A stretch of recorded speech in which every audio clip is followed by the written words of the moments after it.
नमस्कार, NB news देख रहे हैं आप और मैं हूं आपके साथ मुस्कान। स्वागत है आप सभी का एनबी न्यूज एक्सप्रेस में। तो रुक करेंगे देश दुनिया की तमाम बड़ी खबरों का फटाफट अंदाज में। जम्मू कश्मीर के पुलवामा में सुरक्षा बलों ने 2 आतंकियों को बुधवार तोड़ के मार गिराया है और ये मुठभेड़ राजपुरा इलाके में हुई थी और अब मुठभेड़ खत्म हो गई है। मारे गए आतंकियों में से एक जैश ए मोहम्मद का कमांडर है, जबकि दूसरा विदेशी आतंकी है।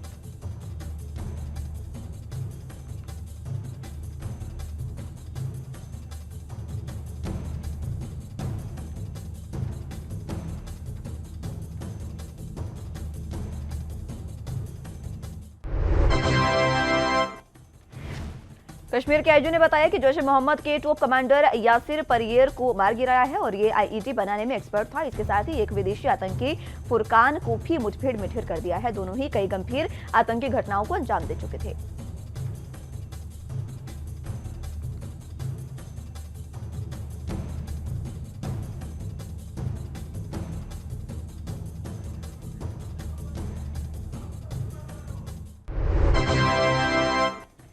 बीती रात ही पुलवामा में राजपुरा के कस्बायार गांव को रात में घेरे में लेकर सुबह जब तलाशी अभियान शुरू किया गया तो एक घर में छिपे आतंकियों ने फायरिंग शुरू कर दी थी और इसके बाद सुरक्षा बलों की जवाबी कार्रवाई में 2 आतंकी ढेर कर दिए गए।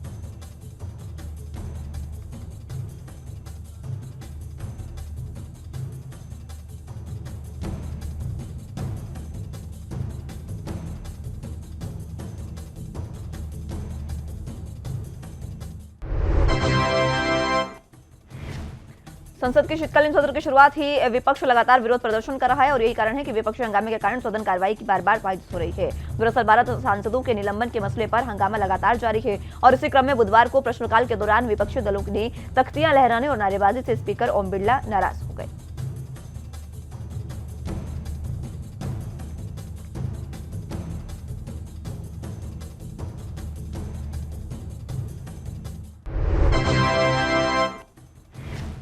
ओम बिरला ने साफ शब्दों में कहा कि आप बाहर चर्चा करते हैं और अंदर क्यों नहीं करते। स्पीकर ने कहा कि वरिष्ठ सदस्य बोल रहे हैं और आप लोग नारेबाजी कर रहे हैं। आप बाहर चर्चा करते हैं, लेकिन जब सदन के अंदर सरकार जवाब देना चाहती है तो आप तैयार नहीं है। सरकार आपके हर सवाल का जवाब देने के लिए तैयार है, लेकिन आप चर्चा के लिए तैयार नहीं।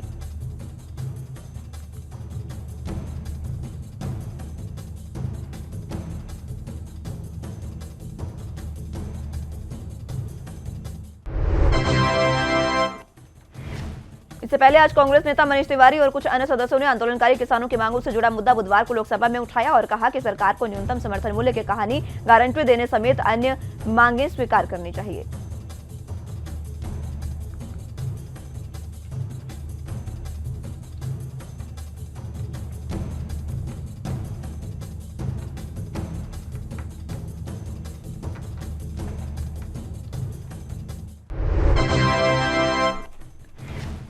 सदन में शून्यकाल के दौरान विभिन्न सदस्यों ने जनहित के अलग अलग मुद्दे उठाए। कांग्रेस के मणिकम टैगोर ने मांग उठाई कि कोरोना वायरस महामारी में जान गंवाने वाले प्रत्येक व्यक्ति के परिवार को 4 लाख रुपए का मुआवजा दिया जाए।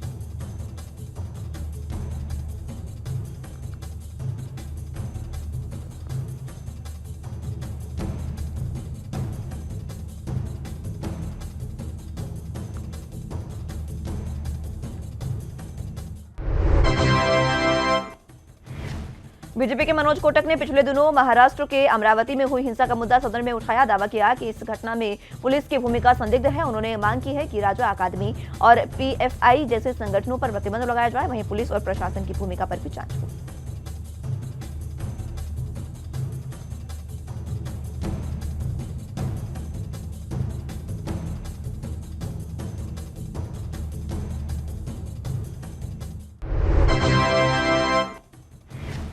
आम आदमी पार्टी के नेता भगवंत मान ने कहा कि पंजाब में सेना की भर्ती की लिखित परीक्षा करवाई जाए। तृणमूल कांग्रेस की महुआ मोइत्रा, बीजेपी के रमेश बिधूड़ी, तीरथ सिंह रावत, रामकृपाल यादव, सुनीता दुग्गल और विजय कुमार दुबे और कुछ अन्य दलों ने भी कई अन्य मुद्दे उठाए।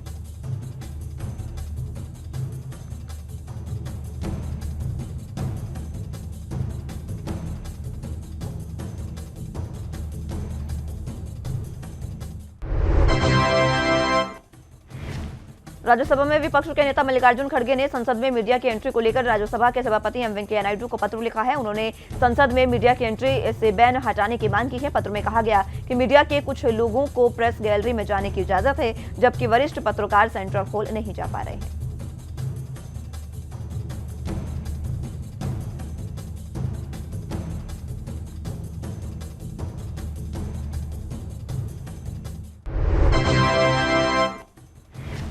शीतकालीन सत्र में संसद राजनीतिक गतिविधियों का केंद्र है। ऐसे में सदन में उठाए गए सभी ज्वलंत मुद्दों को लोगों तक पहुंचाने का काम मीडिया ने बहुत ही जिम्मेदारी से किया है। इसलिए मीडिया की अहमियत को ध्यान में रखते हुए संसद में मीडिया को खुले तौर पर प्रवेश दिया जाना चाहिए। कई वरिष्ठ पत्रकारों और मीडिया संस्थानों ने इस विषय को लेकर कई बार सांसद और स्पीकर के सामने ये बात रखी है। ये बातें मल्लिकार्जुन खड़गे ने अपने पत्र में लिखी।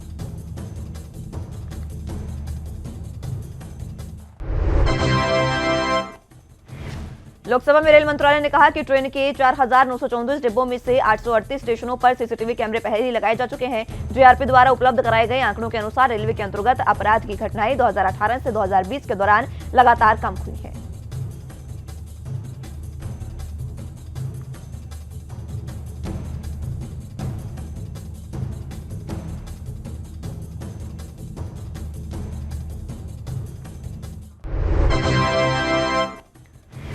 भारी हंगामे के बीच राज्यसभा की कार्यवाही कल तक के लिए स्थगित कर दी गई है। विपक्ष के शोर शराबे और हंगामे के चलते कार्यवाही कल दोपहर 12 बजे तक के लिए स्थगित कर दी गई है।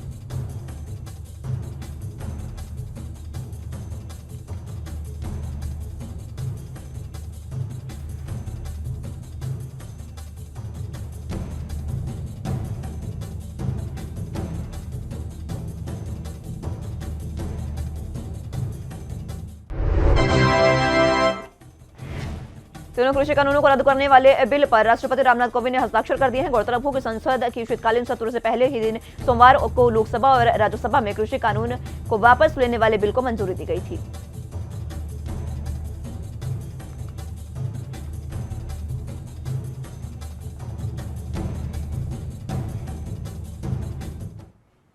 बुलेटिन में यहां वक्त एक छोटे से ब्रेक का है, फौरन हाजिर होंगे।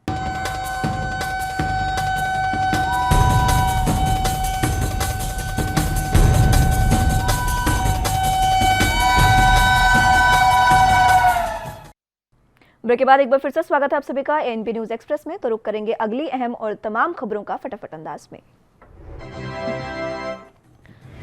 सोमवार को कृषि और किसान कल्याण मंत्री नरेंद्र सिंह तोमर ने 3 कृषि कानूनों को निरस्त करने संबंधी कृषि विधायक निरसन विधेयक 2021 लोकसभा में पेश किया था और इसके फौरन बाद कांग्रेस सहित विपक्षी दलों ने विधेयक पर चर्चा कराने की मांग शुरू कर दी थी। हालांकि अध्यक्ष ने कहा था कि सदन में व्यवस्था नहीं है।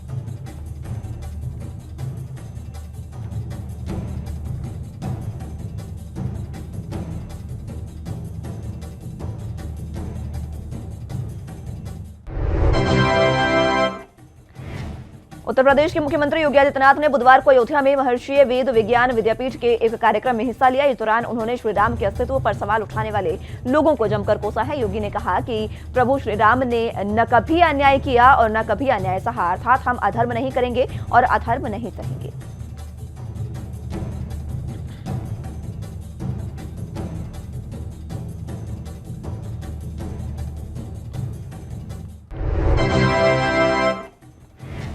सीएम योगी ने आगे कहा कि तत्कालीन सरकारें सेक्युलर होने का दिखावा कर रही हैं, भारत और भारतीयता से मुंह मोड़ने का प्रयास कर रही हैं। तब महर्षि महेश योगी जी ने विश्व के समक्ष भारत की बात को पूरे दृढ़ता से रखने का साहस किया था। उनके कार्य उस कालखंड के लिए अद्भुत था और वर्तमान के लिए अभिनंदनीय है।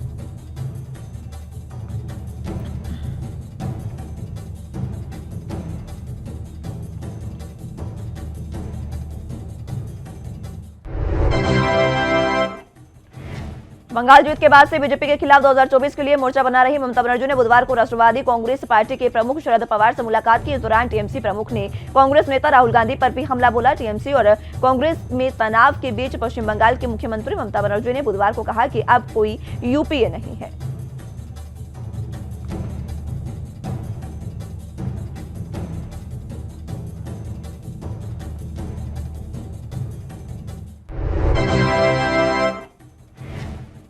ममता बनर्जी ने राहुल गांधी पर निशाना साधते हुए कहा कि जो अक्सर विदेश में रहते हैं उनका क्या भरोसा। बनर्जी ने कहा कि आधा टाइम विदेश में रहोगे तो राजनीति कैसे करोगे। आज देश में फांसीवाद का माहौल है, इसके खिलाफ एक मजबूत विकल्प देने की जरूरत है और इसे कोई अकेला नहीं कर सकता है। जो मजबूत है उन्हें साथ लिया जाना चाहिए।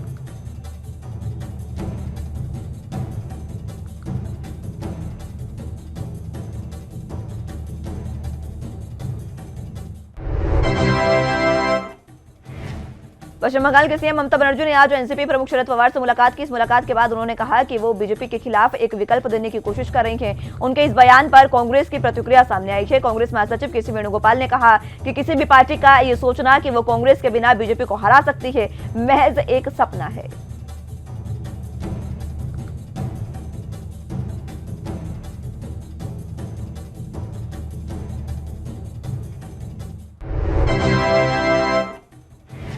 हरियाणा के कुरुक्षेत्र में कल गीता महोत्सव 2021 का आगाज होने जा रहा है, जिसका शुभारंभ आज मुख्यमंत्री मनोहर लाल ने किया। सीएम मनोहर लाल ने प्रेस कॉन्फ्रेंस करते हुए कहा कि 48 कोस परिक्रमा में 30 नए स्थान जुड़े जा रहे हैं। 164 तीर्थों पर कार्यक्रम होंगे। स्वदेशी और विदेशी कलाकार आजादी के अमृत महोत्सव से जुड़े कार्यक्रम प्रस्तुत करेंगे।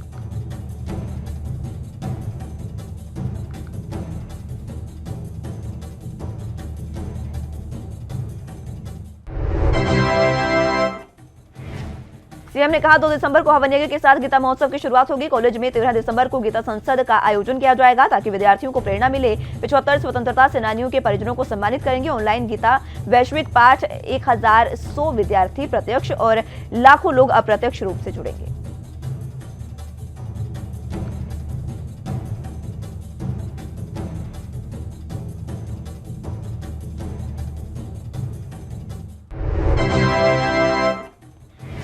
पंजाब में विधानसभा चुनावों से ठीक पहले शिरोमणि अकाली दल के नेता और दिल्ली सिख गुरुद्वारा प्रबंधक कमेटी के अध्यक्ष रहे मनजिंदर सिंह सिरसा बीजेपी में शामिल हो गए हैं। केंद्रीय मंत्री धर्मेंद्र प्रधान और गजेंद्र सिंह शेखावत की मौजूदगी में उन्होंने बीजेपी का दामन थामा और इस दौरान सिरसा ने अमित शाह और जेपी नड्डा का धन्यवाद भी किया।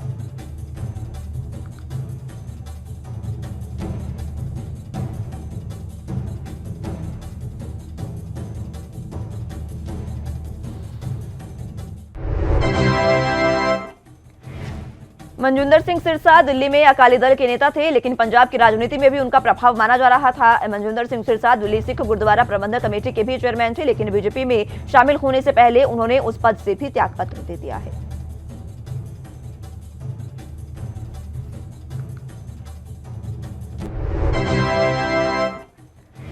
दिल्ली सरकार ने सेंट्रल विस्टा प्रोजेक्ट के निर्माण को लेकर आज सीपीडब्ल्यूडी को 2 नोटिस जारी कर दिए हैं। ये दोनों नोटिस प्रदूषण नियमों का उल्लंघन करने के लिए भेजा गया है, जिसकी जानकारी दिल्ली के पर्यावरण मंत्री गोपाल राय ने दी है।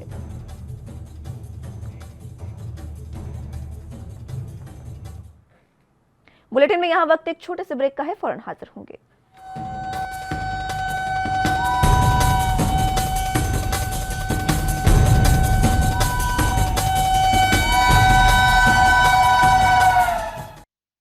ब्रेक के बाद एक बार फिर से रुक करेंगे देश दुनिया की तमाम अहम खबरों का फटाफट अंदाज में। दिल्ली के पर्यावरण मंत्री गोपाल राय ने बताया कि कई लोगों के मेरे पास फोन आ रहे थे। सुबह से ही सेंट्रल विस्टा पर काम चल रहा है, इसलिए हमने यहां निरीक्षण किया है। उन्होंने आगे कहा कि पूरी दिल्ली में निर्माण कार्य बंद होने के बावजूद यहां पर काम चल रहा है।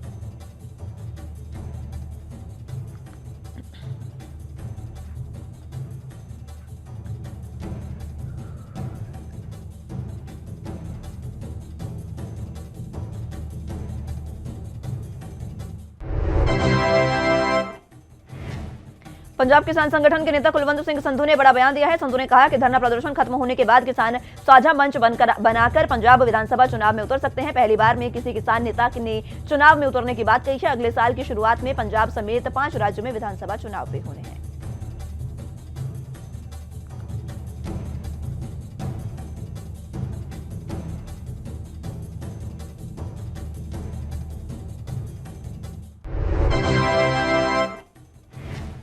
आंदोलन खत्म करने के सवाल पर कुलवंत सिंह संधू ने कहा कि 4 दिसंबर को हमारी यह बैठक है। अगर हमारी सहमति बन गई तो धरना खत्म हो जाएगा। चुनाव लड़ने की रणनीति पर धरना खत्म होने के बाद विचार किया जाएगा। सभी किसान संगठन मिलकर भी चुनाव लड़ सकते हैं।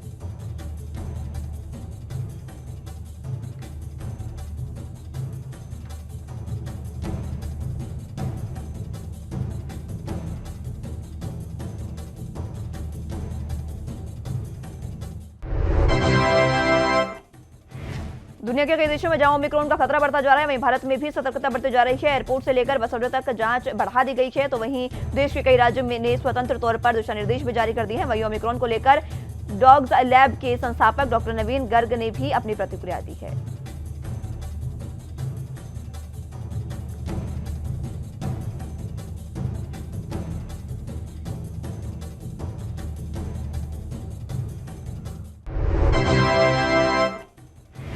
कोरोना कोरोना वायरस के नए वेरिएंट ओमिक्रॉन के बारे में विश्व स्वास्थ्य संगठन की चेतावनियों को ध्यान में रखते हुए झारखंड सरकार ने रांची एयरपोर्ट पर सभी आने वाले यात्रियों को कोविड-19 के लिए आरटी-पीसीआर परीक्षण जरूरी कर दिया है। रांची स्थित बिरसा मुंडा एयरपोर्ट पर सतर्कता बढ़ा दी गई है।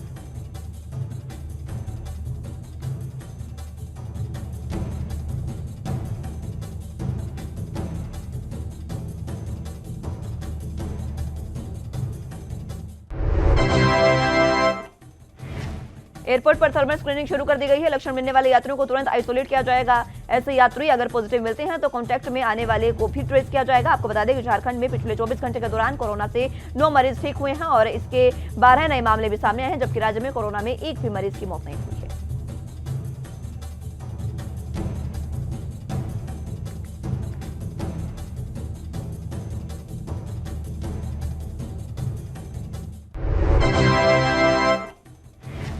ठंड बढ़ने के साथ साथ अंबाला में प्रदूषण में भी बढ़ोतरी लगातार होती जा रही है। वायु गुणवत्ता सूचकांक गंभीर प्रदूषण की श्रेणी में दर्ज किया गया है और इससे उन लोगों को परेशानी हो रही है जिनको सांस संबंधी समस्याएं हैं।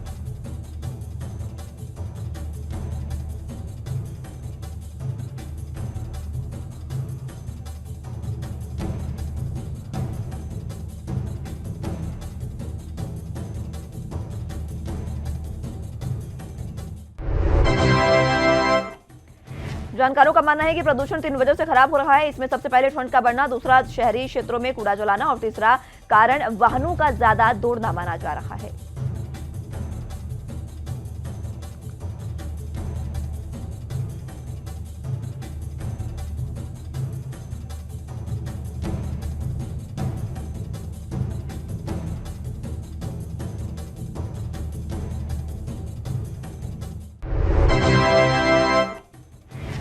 महाराष्ट्र के तट के पास पूर्वी मध्य अरब सागर के ऊपर कम दबाव का क्षेत्र बनने की उम्मीदें हैं। वहीं दक्षिण अंबार सागर के ऊपर एक और कम दबाव का क्षेत्र बनने की संभावना है, जिससे अगले 48 घंटे के दौरान दक्षिण पूर्व और इससे सटे पूर्वी मध्य बंगाल की खाड़ी में एक डिप्रेशन के मजबूत होने की उम्मीद है।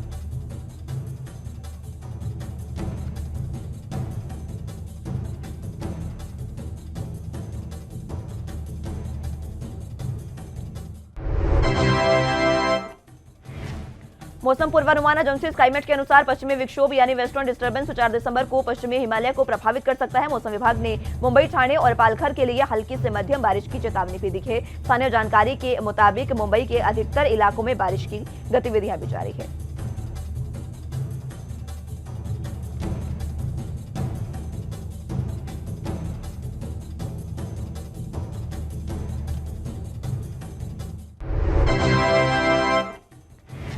दिल्ली सरकार ने राजधानी के लोगों को बड़ी राहत देते हुए पेट्रोल के दामों में 8 रुपए तक की कमी कर दी है। ये फैसला दिल्ली सरकार ने आज कैबिनेट की बैठक के बाद लिया। दिल्ली सरकार ने बैठक में बड़ा फैसला लेते हुए पेट्रोल पर लगने वाले 30% के वैट को लगभग 11% घटाते हुए 19.40% कर दिया है।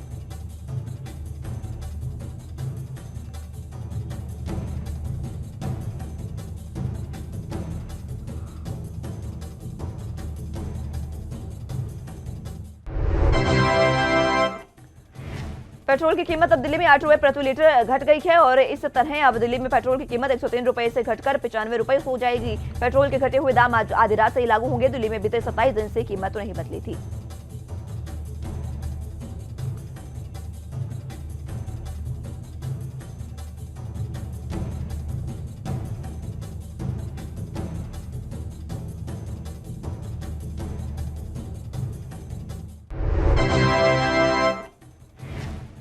सरकारी तेल कंपनियों ने लगातार 27वें दिन तेल की कीमतों में कोई बदलाव नहीं किया है। वहीं इंटरनेशनल मार्केट में ब्रेंट क्रूड की कीमतों में आज भी गिरावट देखने को मिल रही है। देश की राजधानी दिल्ली में 1 लीटर पेट्रोल की कीमत 103.97 रुपए और डीजल का भाव 86.67 रुपए है, लेकिन अब वैट घटने के बाद इनकी कीमतें बदल चुकी है।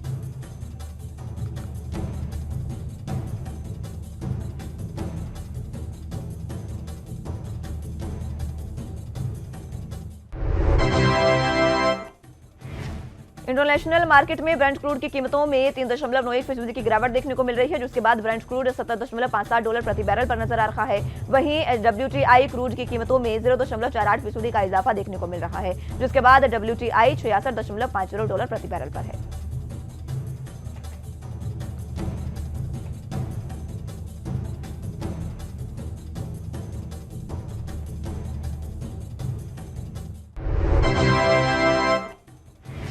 आज दिसंबर महीने की पहली तारीख को सोना जहां सस्ता हुआ है, वहीं चांदी के भाव गिर गए हैं। सराफा बाजारों में अब 24 कैरेट शुद्ध सोना अपने ऑल टाइम हाई रेट 56,126 रुपए केवल 84,000 पर आ गया है। इसे बता दें आपको कि चांदी साल के अधिकतम रेट 76,000 रुपए से 13,790 रुपए सस्ती हो गई है।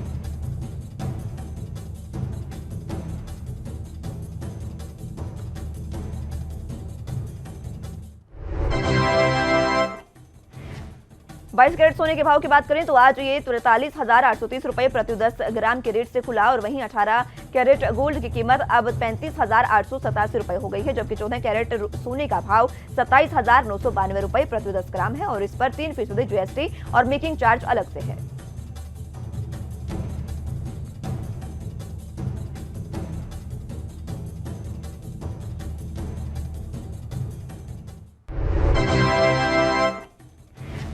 बुधवार को शेयर बाजार की शुरुआत तेजी के रुख के साथ हुई और कारोबारी समाप्ति तक सेंसेक्स और निफ्टी में ये बढ़ती बनी रही है। बैंकिंग और ऑटो सेक्टर के अधिकतर कंपनियों के शेयर ग्रीन जोन में रहे और सेंसेक्स करीब 620 अंक और निफ्टी के करीब 183 अंक की बढ़त के साथ बंद हुए हैं।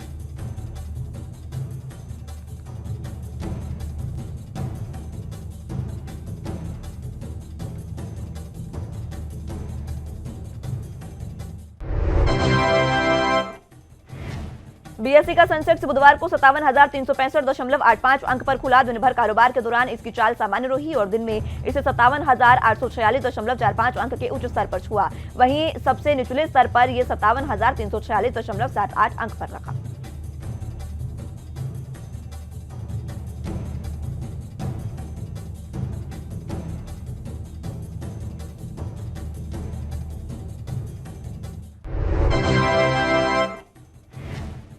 एनएसई का निफ्टी भी बहुत ज्यादा उतार चढ़ाव से दूर रहा। बुधवार को मार्केट 17,104.40 अंक पर खुला। बाद में इसने 17,213.05 अंक के उच्च स्तर पर 17,064.25 अंक के निचले स्तर पर छुआ।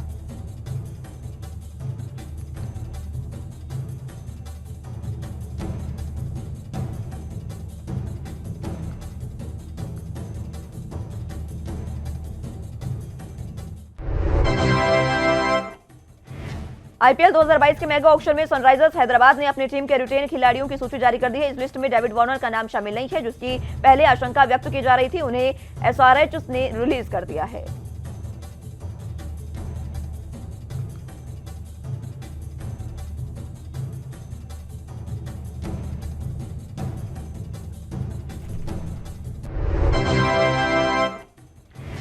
एसआरएच के सबसे सफल बल्लेबाज वार्नर ने फैंस का शुक्रिया अदा करने के लिए ट्वीट किया। वार्नर ने ट्वीट में लिखा कि चैप्टर समाप्त। सनराइजर्स हैदराबाद सनराइजर्स फैंस के सभी फैंस का इतने सालों से सपोर्ट करने के लिए शुक्रिया, ये बहुत सराहनीय था।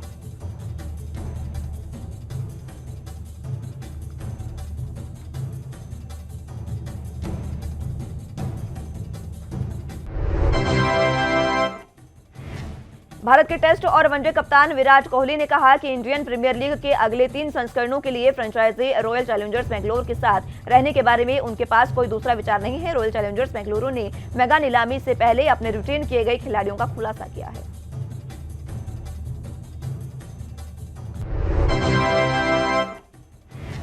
आरसीबी द्वारा रिटेन किए जाने के बाद विराट कोहली ने कहा कि सफर जारी है। मुझे आरसीबी ने रिटेन किया है। जब मुझसे संपर्क किया गया तो कोई दूसरा विचार सामने नहीं आया। पिछले कुछ वर्षों में ये एक अद्भुत यात्रा रही है फ्रेंचाइजी के साथ 3 और साल, जो मेरे लिए बहुत मायने रखते हैं। मेरा मानना है कि सर्वश्रेष्ठ आना अभी बाकी है और मुझे इस बात का विशेष एहसास है कि अगले सीजन में क्या होना है।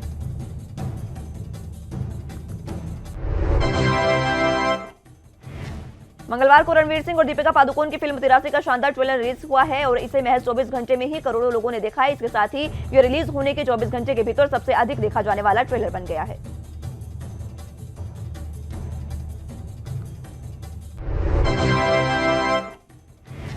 रणबीर और दीपिका की फिल्म 83 एक स्पोर्ट्स ड्रामा फिल्म है, जो कि 1983 की वर्ल्ड कप जीत पर आधारित है। इस फिल्म के ट्रेलर को एक दिन में 43.06 मिलियन यानी कि 4 करोड़ 30 लाख से अधिक बार देखा गया है।